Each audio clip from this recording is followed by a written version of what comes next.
எங்க தாத்தனும் பாட்டனும் எம்ஜிஆர் ஓட விட்டு உதச்சிருந்தா விஜய் கட்சி ஆரம்பிச்சிருக்க மாட்டான்.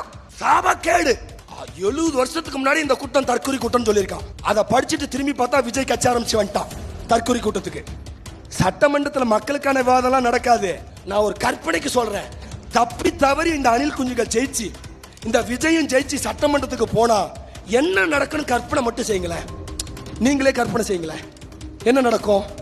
எல்லாரும் எந்திரிச்சு அண்ணே டான்ஸ் ஆடுங்கண்ணே. ஏய் சத்தியமா நடக்குமியா? எல்லாரும் எந்திரிச்சு அண்ணே டான்ஸ் ஆடுங்கண்ணே. இந்த கருணாநிதி பிள்ளைங்க மேல எனக்கு நம்பிக்கை இருக்கு. அயோக்கிய பையங்க மேல எனக்கு நம்பிக்கை இருக்கு. பெருத்த நம்பிக்கை உண்டு. இன்னும் தப்பி தவறி 10 ஆண்டுகள் இந்த நிலத்தை நீங்கள் அவனுங்க கையில கொடுத்தீங்கன்னு வச்சுக்க, ரோட்டுல போகும்போது காவல்துறை மிஷின் வச்சு செக் பண்ணும். எங்க ஊதுங்க ஊதுனதுன்னு ஆல்கஹாலோட அளவு காமிச்சிருச்சுன்னு வச்சுக்க, குடிச்சிருந்தீன்னு வச்சுக்க, சரி தம்பி போயிருங்கன்றோம். சரி தம்பி போயிருங்கன்றோம். ஒருவேளை தப்பி தவறி என்னடா குடிக்கலையா? ஏன் குடிக்கலடா நீ? போலீஸ் செவுட்டுல 10 போடா குடிச்சிட்டு வாடா, போடா போய் குடிச்சிட்டு வாடா. ஒரு நடிகன் கட்சி ஆரம்பிக்க போறான்னா அவர் 2 படத்துல உறுதியா நடிப்பா. ஒன்னு ஊழலை ஒழிக்கிறது, இன்னொன்னு பாகிஸ்தான் தீவிரவாதியை சொல்றது. விஜயகாந்த் சுட்டானா? தோசை சுட்டானா?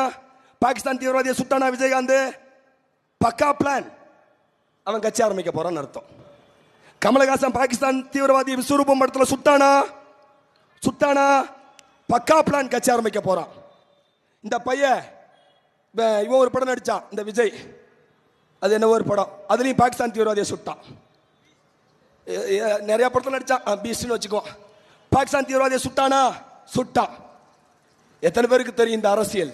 இது சூட்சும அரசியல். அடுத்ததாக காத்திருக்கிறான். நாம் தமிழர் கட்சியை வீழ்த்துவதற்காக அடுத்தடுத்த திட்டம் இருக்கு. அடுத்து ஒருத்தன் பாகிஸ்தான் தீவிரவாதியை சுட்டிருக்கான்.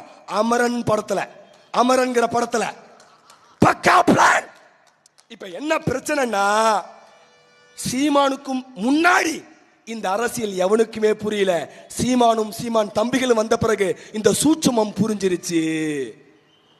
ஏன் இவன் கட்சி ஆரம்பிக்கிறான்?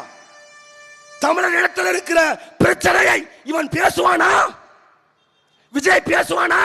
எனக்கு முன்னாடி பேசல என் தம்பி கருமலை சேரன். இந்த ஊர்ல இருந்து மலைகள் வெட்டப்படுது பேசணும்ல.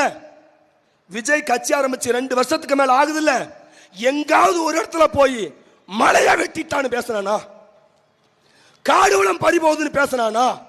கனிம வளம் பறிபோகுதுன்னு பேசினானா? நீர்வளம் பறிபோகுதுன்னு பேசினானா?